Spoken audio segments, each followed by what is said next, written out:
Welcome to the Slop Farm. Enjoy the video. You begin by ensuring the essentials are ready.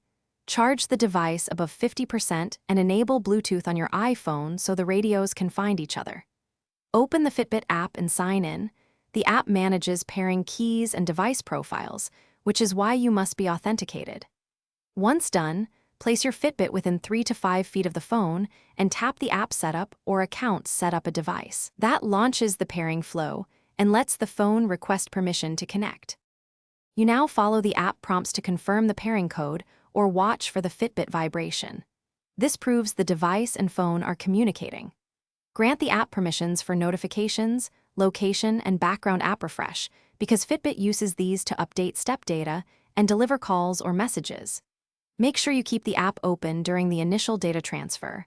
The first sync can take several minutes as settings, alarms, and activity history copy over. Once it completes, the app reports success and shows device status. You finish by verifying the last sync timestamp and battery level in the Fitbit app so you know the connection is healthy. If syncing stalls, first toggle Bluetooth, then restart your iPhone, and if needed, restart the Fitbit. These steps clear transient radio or software faults. If problems persist, remove the device from the app and re-add it or reinstall the app. This resets corrupted settings. One key troubleshooting tip: ensure iOS isn't blocking background app